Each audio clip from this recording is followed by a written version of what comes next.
Hi hello ಸ್ನೇಹಿತರೆ, ಎಲ್ಲರಿಗೂ ನಮಸ್ಕಾರ. ಈ ಒಂದು ವಿಡಿಯೋಗೆ ಎಲ್ಲರಿಗೂ ಆತ್ಮೀಯವಾದಂಥ ಸ್ವಾಗತ ಸುಸ್ವಾಗತ. ಈ ಒಂದು ವಿಡಿಯೋದಲ್ಲಿ ಸೆಕೆಂಡ್ PUC ರಿಸಲ್ಟ್ 2025 ಚೆಕ್ ಮಾಡುವುದು ಹೇಗೆ ಮತ್ತು ವೆಬ್ಸೈಟ್ ಯಾವುದು, ಟೈಮಿಂಗ್ ಯಾವಾಗ ಅಂತೇಳಿ ಈ ಒಂದು ವಿಡಿಯೋದಲ್ಲಿ ನೋಡೋಣ ಸ್ನೇಹಿತರೆ. ಇನ್ನೂ ಯಾರು ನಮ್ಮ ಚಾನಲ್ನ ಸಬ್ಸ್ಕ್ರೈಬ್ ಮಾಡಲು ದಯವಿಟ್ಟು ಸಬ್ಸ್ಕ್ರೈಬ್ ಮಾಡಿ ಸ್ನೇಹಿತರೆ. ನಮ್ಮ ಚಾನಲನ್ನು ಸಬ್ಸ್ಕ್ರೈಬ್ ಮಾಡಿ ಸಪೋರ್ಟ್ ಮಾಡಿ ಅಂತ ಹೇಳ್ತಾ ಈ ಒಂದು ವಿಡಿಯೋನ ಶುರು ಮಾಡೋಣ. ಮೊದಲನೇದಾಗಿ ಕರ್ನಾಟಕ ಶಾಲಾ ಪರೀಕ್ಷೆ ಮತ್ತು ಮೌಲ್ಯ ನಿರ್ಣಯ ಮಂಡಳಿಯವರು ಒಂದು ಮಾಧ್ಯಮ ಪ್ರಕಟಣೆಯನ್ನು ಹೊರಡಿಸಿದ್ದಾರೆ. ಅದು ಏನಂತೇಳಿ ನೋಡೋಣ ಬನ್ನಿ ಸ್ನೇಹಿತರೆ. ದ್ವಿತೀಯ PUC ಪರೀಕ್ಷೆಯ ಫಲಿತಾಂಶದ ಬಗ್ಗೆ ಒಂದು ಮಾಧ್ಯಮ ಪ್ರಕಟಣೆ ಹೊರಡಿಸಿದ್ದಾರೆ. ಮಾರ್ಚ್ 2025 ದ್ವಿತೀಯ PUC ಪರೀಕ್ಷೆ 1 ದಿನಾಂಕ 1/3/2025 23/2020 ನಡೆಸಲಾಯಿತು. ಎಲ್ಲ ವಿಷಯಗಳ ಉತ್ತರ ಪತ್ರಿಕೆಗಳ ಮೌಲ್ಯ ಮಾಪನ ಕಾರ್ಯವು ಮುಕ್ತಾಯವಾಗಿರುತ್ತದೆ.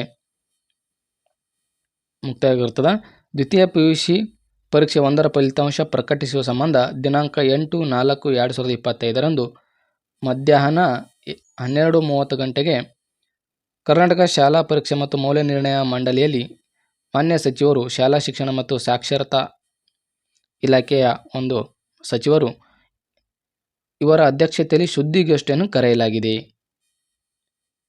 ಫಲಿತಾಂಶವನ್ನು https://karresults.nic.in careerresults.nic.in ಅಂತೇಳಿ ಜಾಲತಾಣದಲ್ಲಿ ವೆಬ್ಸೈಟ್ನಲ್ಲಿ ಏನಪ್ಪ ಅಂತಂದ್ರೆ ದಿನಾಂಕ 8/4/2020 ಮಧ್ಯಾಹ್ನ 1:30 ಗಂಟೆಯ ನಂತರ ವೀಕ್ಷಿಸಬಹುದಾಗಿದೆ. ಮಧ್ಯಾಹ್ನ 1:30ಗೆ ಒಂದು ರಿಸಲ್ಟನ್ನು ನೋಡಬಹುದು. ಬಟ್ 1:30 ಅಂತೇಳಿ ಕನ್ಫರ್ಮ್ ಆಗೋದಿಲ್ಲ. ಯಾಕಂತಂದರೆ ವೆಬ್ಸೈಟ್ ಫುಲ್ ಲೋಡೆಡ್ ಆಗಿರುತ್ತದೆ. ಅದು ವೆಬ್ಸೈಟ್ ಯಾವುದಪ್ಪ ಅಂತಂದ್ರೆ ಇಲ್ಲಿ ಕೊಟ್ಟಿರ್ತಕ್ಕಂಥ careerresults.nic.in ಅಂತೇಳಿ ಕೇವಲ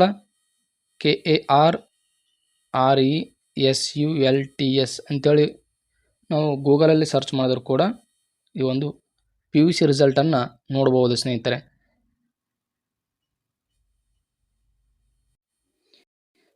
ಈ ವರ್ಷ ಪ್ರತಿ ವರ್ಷದಂತೆ ಏನಪ್ಪ ಅಂತಂದ್ರೆ ಆ ವೆಬ್ಸೈಟ್ಗೆ ಎಂಟ್ರಿ ಕೊಟ್ಟ ನಂತರ ಯಾವ್ಯಾವ ಡೀಟೇಲ್ಸನ್ನು ಕೇಳುತ್ತೆ. ರಿಜಿಸ್ಟರ್ ನಂಬರ್ನ ಕಡ್ಡಾಯವಾಗಿ ಹಾಲ್ ಟಿಕೆಟಲ್ಲಿ ಇರ್ತಕ್ಕಂಥ ರಿಜಿಸ್ಟರ್ ನಂಬರ್ ಕಡ್ಡಾಯವಾಗಿ ಹಾಕಲೇಬೇಕು.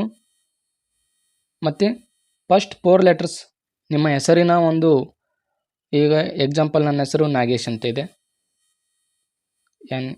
NAGE ಅಂತೇಳಿ ಟೈಪ್ ಮಾಡಿದ್ರೆ ಸಾಕು. ಇಲ್ಲ ಅಂತಂದರೆ ಡೇಟ್ ಆಫ್ ಬರ್ತ್ನು ಸಹ ಕೇಳ್ಬೋದು. ನನ್ನ ಡೇಟ್ ಆಫ್ ಬರ್ತ್ 10/1/1999 ಈ ಥರ ಒಂದು ಡೀಟೇಲ್ಸನ್ನು ಕೇಳುತ್ತೆ. ಸ್ಲ್ಯಾಶ್ ಅಲ್ಲಿರುತ್ತೆ ಅಥವಾ ಮೈನಸಲ್ಲಿ ಇದ್ದರೂ ಕೂಡ ಈ ಥರ ಹಾಕ್ಬೋದು. 4 ಲೆಟರ್ಸ್ ಅಥವಾ ಈ ಒಂದು ಡೇಟ್ ಆಫ್ ಬರ್ತನ್ನು ಕೇಳ್ಬೋದು. ರಿಜಿಸ್ಟರ್ ನಂಬರ್ ಮತ್ತು ಕಡ್ಡಾಯವಾಗಿದೆ ರಿಜಿಸ್ಟರ್ ನಂಬರ್. ಬನ್ನಿ ಸ್ನೇಹಿತರೆ, ಆ ಒಂದು ವೆಬ್ಸೈಟ್ಗೆ ಭೇಟಿಯನ್ನು ಕೊಡೋಣ. ಯಾವ ರೀತಿಯಾಗಿ ಓಪನ್ ಆಗುತ್ತೆ ಅಂತೇಳಿ ಈ ಒಂದು ವಿಡಿಯೋದಲ್ಲಿ ನೋಡೋಣ.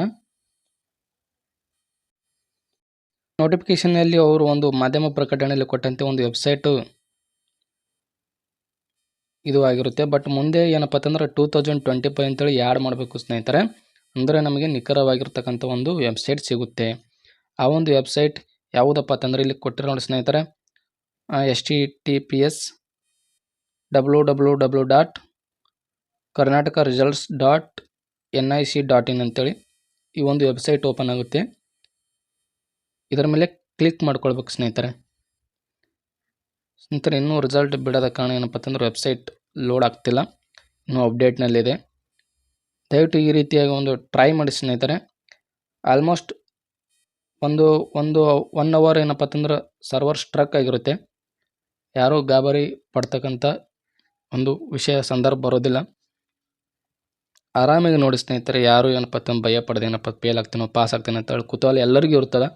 ಬಟ್ ನಿಮ್ಮ ಆತ್ಮವಿಶ್ವಾಸ ನಿಮಗೆ ಒಂದು ಮಾರ್ಗಸೂಚಿ ಇದ್ದಂಗೆ. ಕೆಲವೊಂದು ಟೈಮ್ ಸರ್ವರ್ ವರ್ಕ್ ಆಗದೆ ಇದ್ರೆ ಟೆನ್ಷನ್ ಮಾಡ್ಕೊಳಕ್ಕೆ ಹೋಗಬೇಡಿ. 1 ತಾಸು 2 ತಾಸು ಹೋಗಲಿಕ್ಕೆ ಆರಾಮಾಗಿ ನೋಡಿ. ಸ್ವಲ್ಪ ಹಳ್ಳಿಗಳಲ್ಲಿ ನೆಟ್ವರ್ಕ್ ಸಮಸ್ಯೆ ಇರುತ್ತೆ. ಯಾವ ಏರಿಯಾದಲ್ಲಿ ನೆಟ್ವರ್ಕ್ ಇರುತ್ತೋ ಅಲ್ಲಿ ಹೋಗಿ ನೋಡಿ ಆರಾಮಾಗಿ ನೀವು ಒಂದು ರಿಸಲ್ಟ್ ನೋಡ್ಕೊಳ್ಬೋದು.